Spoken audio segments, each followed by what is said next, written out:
concerne la réouverture du pays. Ça n'arrivera pas du jour au lendemain. Ça doit se faire une étape à la fois. Si vous ne voulez pas qu'on recommence à zéro, tout le monde doit continuer d'être vigilant et de suivre les recommandations des experts. Depuis le début de cette crise, on apprend des démarches entreprises par des pays comme la Corée du Sud, le Japon ou le Singapour. Mais on voit dans certains endroits les défis associés à la réouverture. Il faut donc qu'on fasse très attention. Chaque endroit pourrait avoir une approche distincte.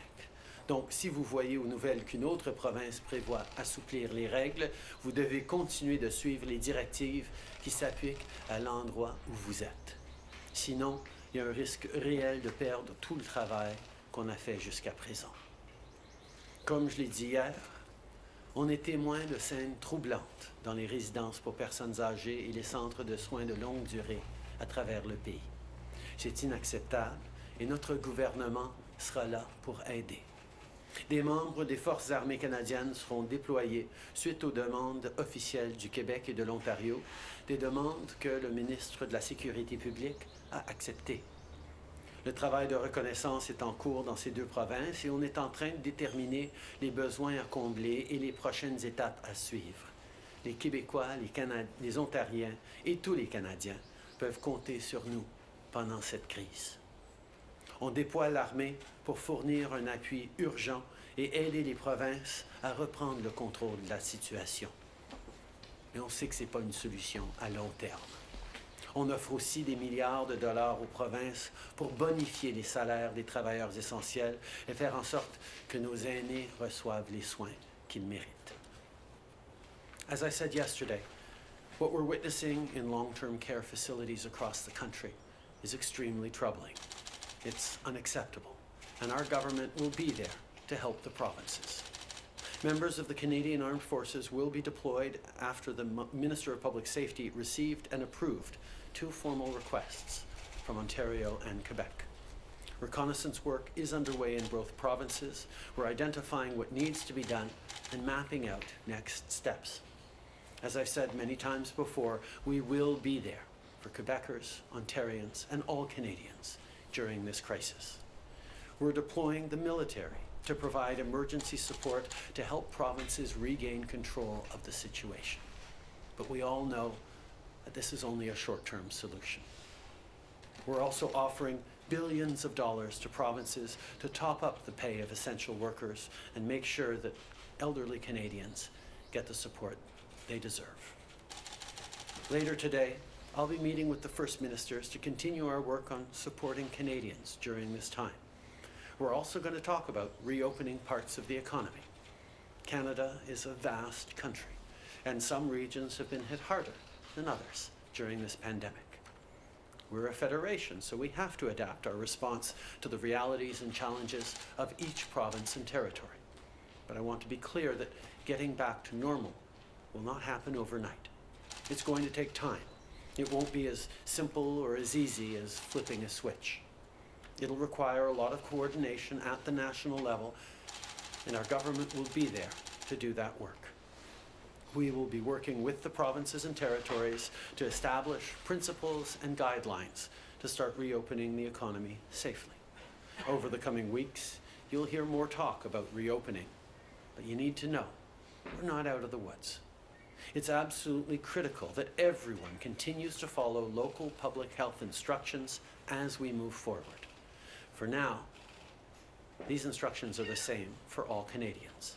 No matter where you live, you should be staying home as much as you possibly can. You should be washing your hands regularly, and you should always keep a safe distance of 2 meters from others. That is the only way for us to make it through together. Merci beaucoup. Merci beaucoup, Monsieur le Premier ministre. On va commencer la période de questions au téléphone aujourd'hui. Opérateur, c'est à vous. Thank you. Merci. Première question, Michel Lanache, TVA Nouvelle, à vous. Oui, bonjour. D'abord, vous entendre sur ces loyers commerciaux Il y a déjà des commerçants qui ont indiqué qu'ils fermaient soit leur resto, soit leur boutique. Pouvez-vous nous dire à quel moment l'argent arrivera pour eux et si vous ne pensez pas qu'il aurait fallu agir plus tôt? On sait à quel point c'est une crise extrêmement difficile sur les petites entreprises, particulièrement des restos, des petites entreprises qui doivent fermer à cause de la COVID-19. C'est pour ça qu'on reconnaît que même avec la subvention salariale, les coûts fixes des entreprises représentent un vrai défi. C'est pour ça qu'on va couvrir le loyer à 75% pour le mois d'avril, mai et juin, et on verra par la suite pour les petites entreprises qui sont les plus durement frappées par la COVID-19. On a mis sur pied déjà un accès au crédit plus facile pour les petites entreprises où ils vont avoir jusqu'à 40 000 $ pour aider avec ces coûts dans l'intérim. Et l'argent pour les appuyer dans leur loyer va arriver le plus tôt possible, mais ça va être rétroactif pour les aider pour le mois d'avril. En suivi, Michel? Bien sûr, en suivi, M. Trudeau, j'aimerais vous entendre sur les CHSLD au Québec et les centres de soins de longue durée. Certains auront l'impression qu'hier, vous avez voulu faire la morale aux provinces. Il y a un conseiller du premier ministre du Québec qui vous dit « La solution, elle est simple et connue depuis des années maintenant. Le fédéral devait augmenter les transferts en santé. » Est-ce que vous considérez que cette analyse est juste et est-ce qu'il n'est pas temps d'augmenter ces transferts? Je pense que tous les Canadiens se posent des questions sur ce qui s'est passé dans les centres d'hébergement long terme, nos centres d'aînés. C'est un constat que nous devons tous faire et effectivement, il va y avoir des questions pour tout le monde, pour tous les paliers de gouvernement sur ce qu'on aurait dû faire et surtout ce qu'on devra faire dans les mois et les années à venir. Effectivement, nous allons faire partie des conversations parce que le fédéral doit faire partie de la solution et on va prendre ces conversations quand ils viendront.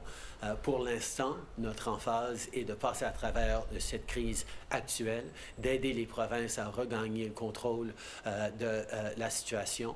On sera là pour aider les Canadiens, on sera là pour aider nos aînés en difficulté.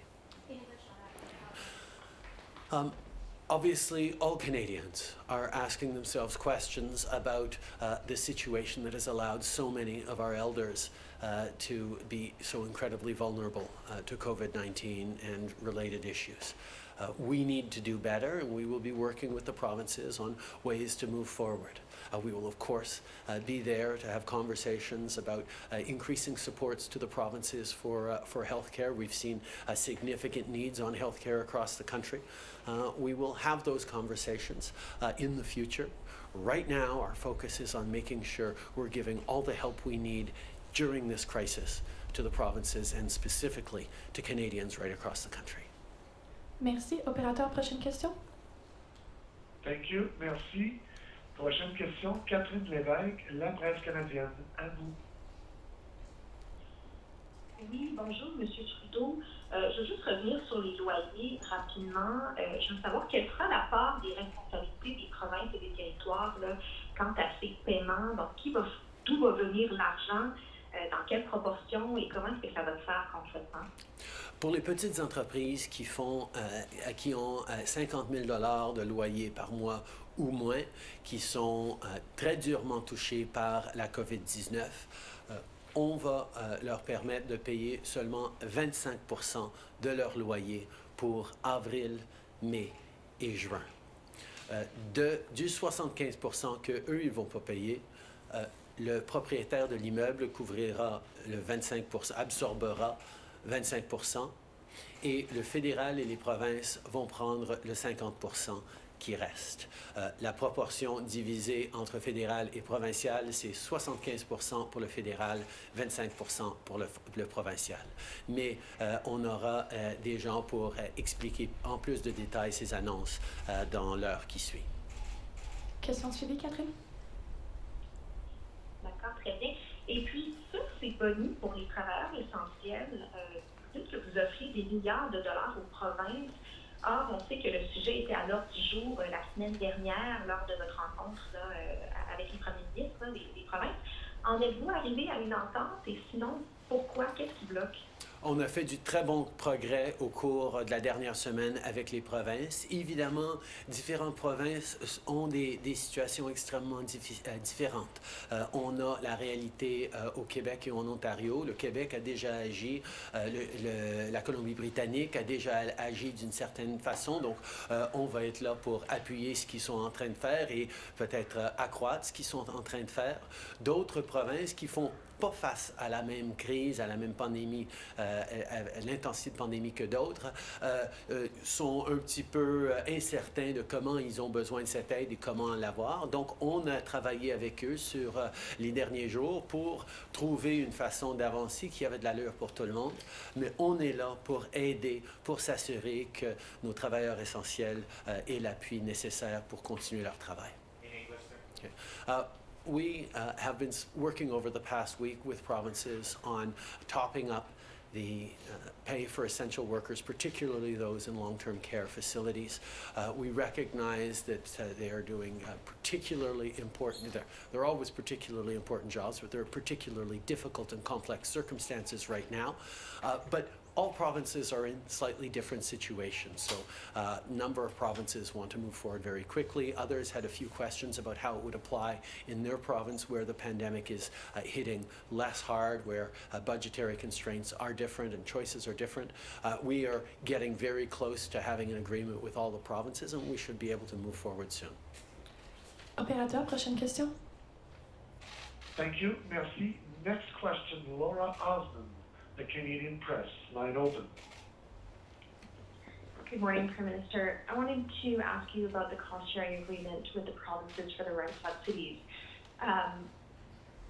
Are they sort of set in stone at this point? Are they still being negotiated? And if so, are different provinces making their own deal with the federal government, or will it be consistent across the board? Those are questions better suited for the more technical briefing a little bit later, but I can tell you that we have worked out this agreement with the provinces, and the program as it is right now is how it is going to unfold. On follow-up? Thank you. Some businesses are saying they have no revenue. They can't cover that 25%. And now that they've shut their doors, they don't think they're going to be able to reopen them unless they get full support. Is there more help coming for them? What do you say to those businesses? This is an extremely difficult situation for Canadians, for businesses right across the country. We recognize that COVID-19 is hitting some people harder than others, some areas harder than others. And unfortunately, this is something that we are grappling with. We are trying to help as many people as possible. The businesses that have no revenue and are unable to make even the 25% rent, well, they still have access to that $10,000 of forgivable loans with a total of $40,000 available from the banks. That $10,000 actually represents an average month's rent for a small business in this country, which means a quarter of that can actually last for 4 months.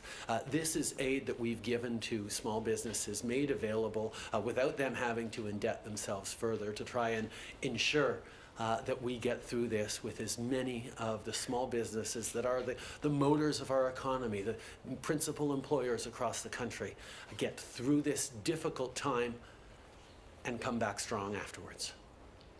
Merci. Opérateur, dernière question. Thank you. Merci. Next question, Adam Uris, New Brunswick Telegraph. Line open. Thank you, Prime Minister, for taking my question. New Brunswick Premier Blaine Higgs says several of the province's employers are struggling to get employees to agree to return to work, suggesting it's a repercussion of the Canada Emergency Response Benefit. Are there concerns that Canadians may instead want to stay home and collect benefits and not return to work? And was this thought of when the plan rolled out? We are facing one of the largest health crises, the largest economic crisis of our lifetime, and Canadians need help. They need help paying their rent, they need help buying groceries, they need help caring for their loved ones, They've lost their paychecks. They've seen themselves very, very anxious about their own health, about their parents' health, about their future. We needed to help Canadians, and we did exactly that. Helping Canadians right across the country get through this pandemic is not just about generosity, it's about making sure that we are able to do the things necessary in every home across the country to be able to keep this country safe and to make sure we have an economy that can rebuild quickly afterwards. This government will help Canadians who need help, period. Okay. On est en train de vivre une situation sans précédent, une situation extrêmement grave en termes de crise de santé publique, en termes de crise économique. Et les Canadiens d'un bout à l'autre de ce pays ont besoin d'aide. Ont besoin d'aide pour payer leur loyer, ont besoin d'aide pour faire leur épicerie, pour s'occuper de leurs enfants ou de leurs parents. On est dans une situation où on doit aider les gens pour pouvoir les permettre de prendre les bonnes décisions et de rester chez eux et d'attendre que cette crise passe. C'est la priorité. C'est qui on est au Canada. On s'entraide. On est là les uns pour les autres. C'est la seule façon qu'on va passer à travers cette crise et avoir une économie qui va revenir après. C'est qui nous sommes d'être là les uns pour les autres. On follow-up? Yes, please. Premier Higgs also says he fears that equalization payments that some provinces have come to rely on will be less lucrative in the near future as so-called have provinces struggle more than ever. Can you assure the provinces that they will not see a decline in equalization in the coming years? Yeah. Equalization has a formula that has long been set, and we will continue to look at ways to ensure that it's working for provinces right across the country. It's important that Canadians in every province receive the services to which they are entitled right across the country. That's what equalization is about, and we support that principle very strongly. Bonjour, M. Trudeau, Louis Blouin de Radio-Canada. Quand vous regardez ce qui se passe dans les CHSLD en ce moment, est-ce que vous regrettez de ne pas avoir été plus généreux dans les transferts en santé, donnés par exemple aux provinces qu'elles demandaient ce 5% là, d'augmentation? Est-ce que vous regrettez de ne pas avoir été plus généreux? Je pense qu'il faut toujours prendre des réflexions sur les résidences d'aînés qui ne sont pas toujours nécessaires à l'intérieur du système de santé. Peut-être qu'effectivement, on pourrait avoir une discussion sur si nos résidences d'aînés devraient faire partie du système de les soit régies sous la loi canadienne sur la santé. Il y a plusieurs suggestions, plusieurs discussions qu'on pourrait avoir dans les mois à venir. Pour l'instant, ma priorité, c'est de m'assurer qu'on est en train d'aider les gens qui souffrent aujourd'hui et demain, et c'est ce qu'on va faire. Cette approche-là que vous suggérez, pensez-vous que ça pourrait créer de la résistance de la part des provinces, à savoir un empiètement dans leur champ de compétences? Par ailleurs, si vous êtes pour donner plus d'argent, est-ce que ce serait attaché à des conditions pour vous assurer que l'argent va aux endroits souhaités? C'est de très bonnes questions et c'est des questions qu'on va se poser en discussion entre province et gouvernement fédéral. On est une fédération qui est là pour s'adapter aux réalités de la situation et du monde dans lequel on vit. Et je sais que nous sommes unis dans notre désir de voir nos citoyens bien servis, de prendre bien soin de nos citoyens. Et c'est exactement ce qu'on va travailler ensemble. Il va y avoir énormément de réflexion et de discussions à avoir par la suite de cette pandémie. Pour l'instant, on est en train de travailler ensemble pour s'assurer qu'on prend soin de tous les Canadiens. Good morning, Prime Minister Slimish of DCBC. I want to go back to what you said about the federal government coordinating the reopening of provinces. You talked about guidelines. What sort of guidelines is your government giving the provinces, and would you ever go so far as to tell a province not to reopen something?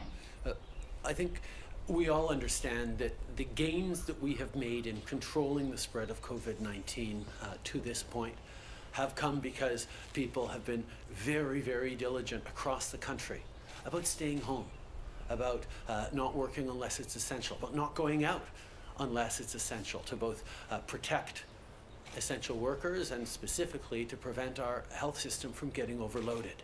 That has been successful. We also have seen that because of that success, we can now talk about gradually or carefully reopening economic activity in certain sectors. But we have to be very, very careful.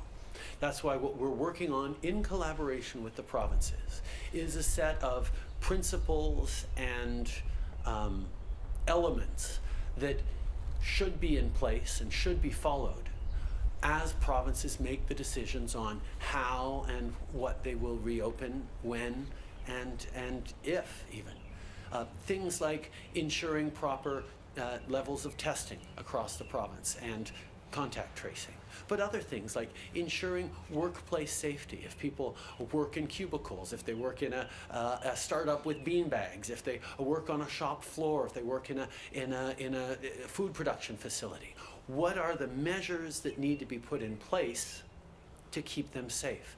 These are principles saying you need to make sure that workplaces that reopen are safe in health norms, but what those actually are, what that will look like, will be up to the provinces and the local jurisdictions to determine. But we need to make sure that as we look at economic reopening, we are grounding ourselves in the principles that'll ensure that we don't allow for further spread or a new spike of COVID-19. And if there are cases that start to resurge, as likely will happen here and there, that we are able to manage, control, and reduce them rapidly.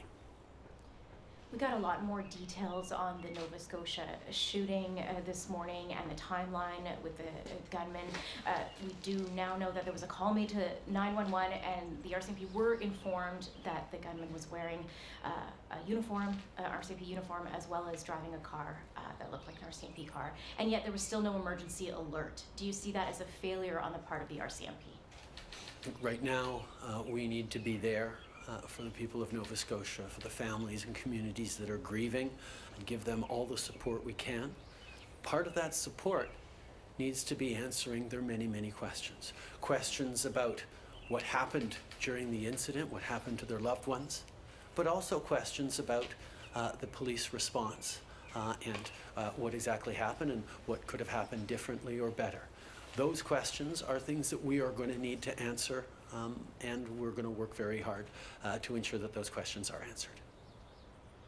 Ian Wood, CTV News. Prime Minister, the Nova Scotia emergency response teams in Halifax and the shootings took place in rural communities across the province. It took over 12 hours to apprehend the shooter, and the RCMP have highlighted that this was a very difficult situation to be in. Are you confident that the RCMP is adequately resourced in rural communities? I think these are questions that people are going to be asking right now in Nova Scotia, but indeed all across the country. And they are questions that we don't have the answers to yet. We need to understand exactly what happened, understand how the response was, understand where the response could have been better with different resources or different protocols in place, and ensure that, as from any tragedy of this scale, we learn and we improve to make sure that it never happens again. Many of the financial aid measures that have been announced so far, whether they be personal or for business, have only been committed at this point through June, but with no end of the restrictions being loosened. You yourself just said earlier that we're not out of the woods yet. Should people and businesses expect those aid measures to be extended, or will they be on their own come the summer? As we've seen from countries around the world, there is a lot of reflection on how we reopen the economy, how it happens gradually, whether there is a scaling down of certain measures, whether certain measures need to be continued fully for many more months. These are reflections that we will, of course, engage in with businesses, with Canadians over the coming months as we look at careful reopening, as we continue to remain closed and vigilant in other areas. The situation is ongoing, and as we have been from the very beginning, we will adjust and adapt to what we see actually happening. We will be there to support Canadians in the right way, in both ensuring that we get through this health crisis and ensuring that we come back as strongly in terms of the economy as we possibly can. But the only way to be able to do that is to make sure that for now and for the coming weeks, we remain extremely vigilant and we keep up with the social distancing rules. Brian Mullen, Global News. Prime Minister, following up on some of the previous questions, some businesses say the rent relief announcement is too little too late and they've already had to close. How concerned are you that the long-term impact of this shutdown could be permanent for some sectors of the economy? We moved forward on access to credit for small businesses quite quickly. We tried to ensure that through the Canada Emergency Response Benefit and the wage subsidy, that there be responses to businesses and to workers as quickly as possible to allow them to continue to pay for their groceries and their rent at home and support their families. We know certain businesses are extremely hard hit, and that's why the access to credit and the support for the rent is going to be important. But we also see that this is the greatest economic impact and event of our lifetimes, and it is going to be extremely difficult. Our focus is on recognizing that, first of all, our economy and our businesses were in excellent shape before. The services that were needed, the activities we had as a country were going very, very well. This is an event that put us into deep freeze, put us into hibernation, as it were, and everyone had to stop and hold while we let this wave of COVID pass through. And our ability to hold well depends on many things, but including government's ability to support people, to demonstrate that we will be there to make sure that as many as possible of our businesses will be able to bounce back afterwards.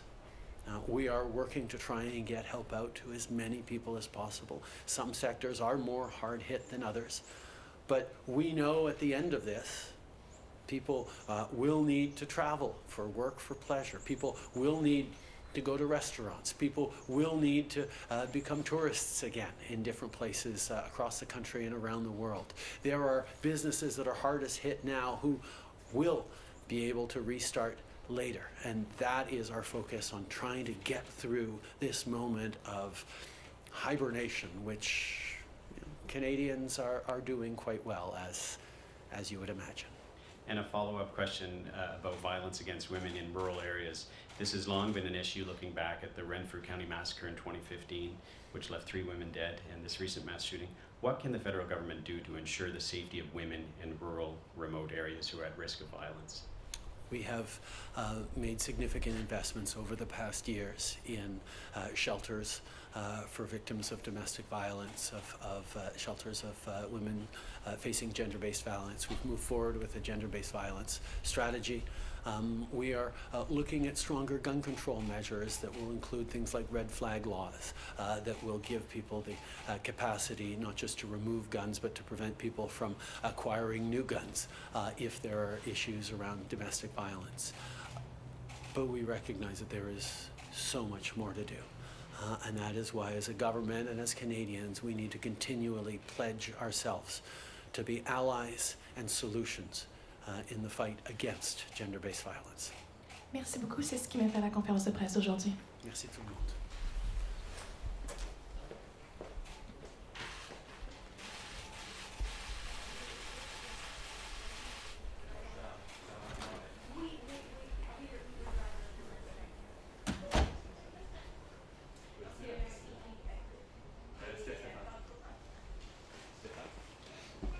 J'ai tout entendu, mon Louis.